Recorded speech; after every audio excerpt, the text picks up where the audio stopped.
Meus cumprimentos a todos. Eu sou o professor Lailson, mais uma vez.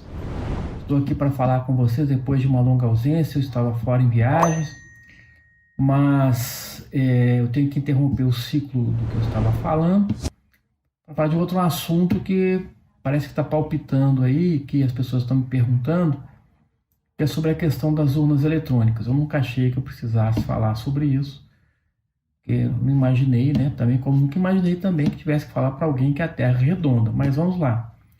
Esse vídeo então deve ser um pouco mais longo do que os outros, tendo em vista a delicadeza do tema, sua importância e a premência. A verdade é que o sistema eleitoral brasileiro ele vem evoluindo já há algum tempo, desde a República Velha. Ele começa com vícios sérios, né? E com a implantação da Justiça Federal, já em 1932, vem o Código Eleitoral, em que se institui o voto secreto para início de conversa. No Código Eleitoral de 32, já se previa o sufrágio universal, isso no artigo 56, né, o sufrágio universal, voto secreto, representação proporcional. O mesmo diploma, vejam bem, o mesmo diploma de 32, já no artigo 70, já previa a votação realizada por meio de máquinas que seriam remetidas ao Tribunal Regional Eleitoral. Então já havia ali a pretensão de se valer da tecnologia para a garantia das eleições. Então, quer dizer, isso remonta já ao início da Justiça Eleitoral e a renovação da República. Mas, claro que só muito depois é que surgiram as urnas eletrônicas. De lá até a implantação das urnas eletrônicas, tudo era efetuado em cédulas de papel e depositado em urnas que não eram totalmente seguras. As gerações atuais não conhecem bem essa situação.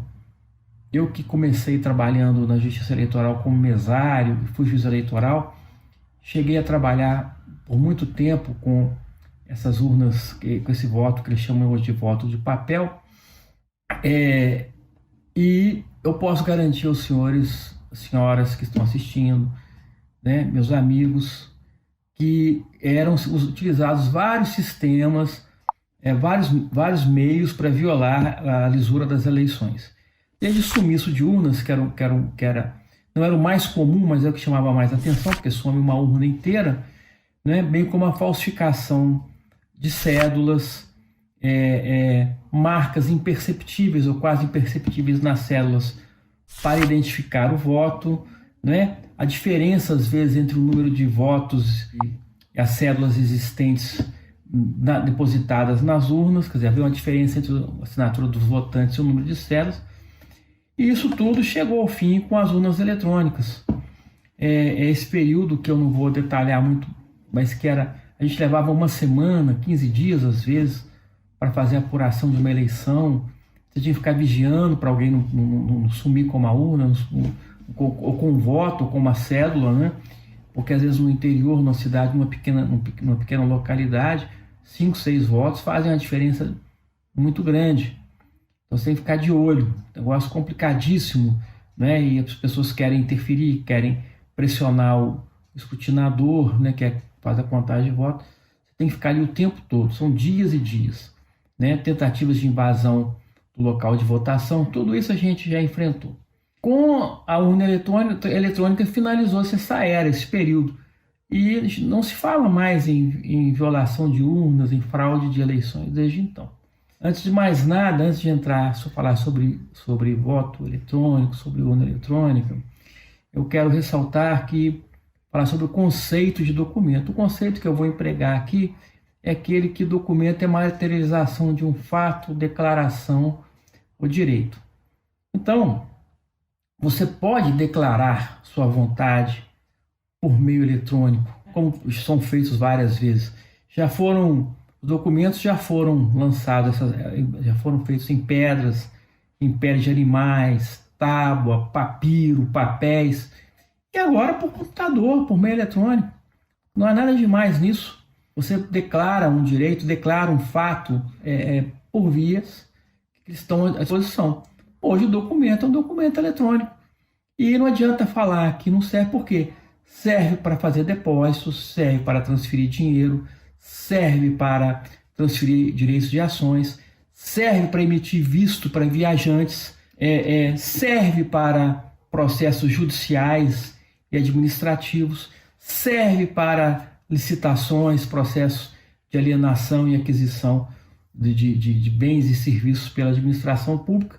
Então, não seria no voto, né? Inclusive, as casas legislativas se utilizam de meio eletrônico hoje para emitir seus votos, para referendar um projeto de lei, a alteração de uma lei, e isso tem sido feito e é perfeitamente aceito. Agora, eu só queria ressaltar isso para vocês verem que não é óbice que seja assim. Até porque nosso Código Eleitoral, né, de 1965, para ser mais exato, Lei 4.737/65, vem sendo atualizado periodicamente. E as urnas eletrônicas foram introduzidas em nosso sistema eleitoral, alterando-se o então sistema em vigor por meio da Lei 9.504/97 e vem sendo aperfeiçoado ao longo do tempo, né? Desde então, todos os cargos, quer dizer, a primeira experiência foi em 89, mas com certeza dali para frente todos os cargos eletivos vêm sendo preenchidos mediante esse sistema e que nunca se questionou sua segurança. Isso porque, em primeiro lugar, não existe conexão de uma urna com o sistema internet ou similares. Não há como. A urna ela é fechada, ela é isolada, ninguém tem acesso a ela, ela não está conectada a nada.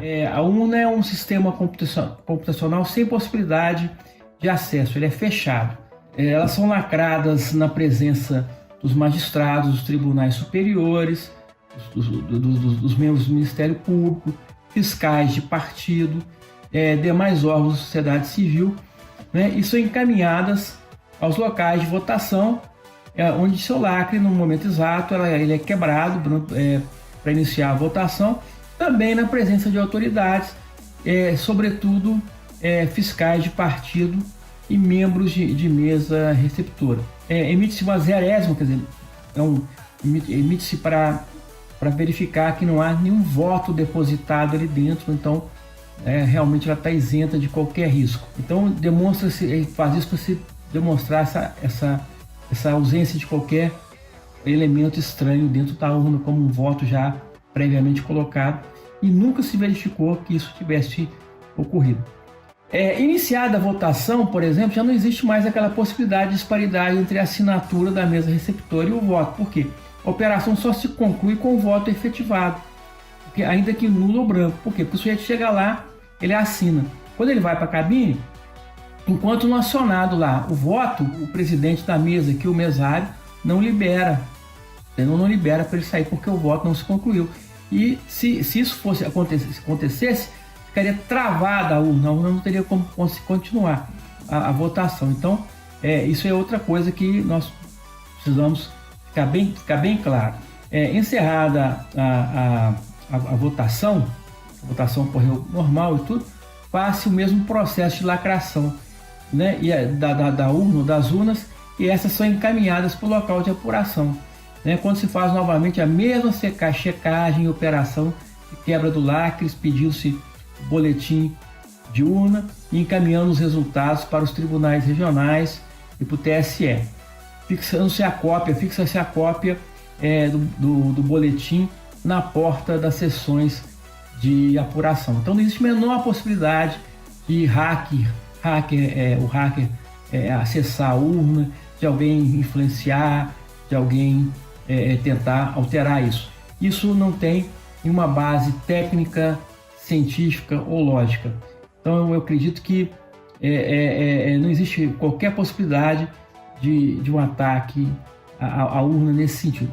Eu acho que qualquer ataque ao sistema atual em prol de um modo viciado anterior, em que se havia fraudes, por mais que a gente tentasse evitar, ocorriam fraudes, demonstra má fé ou ignorância. Aí fica com os senhores a escolha. Minha singela explicação acho que está dada. Melhor do que isso, realmente tem o site do TSE, tem site do TRE, estudar a matéria, ler a legislação. Eu me coloco à disposição para esclarecer qualquer dúvida que tenha ainda sobejado depois dessa singela explicação. Muito obrigado a todos.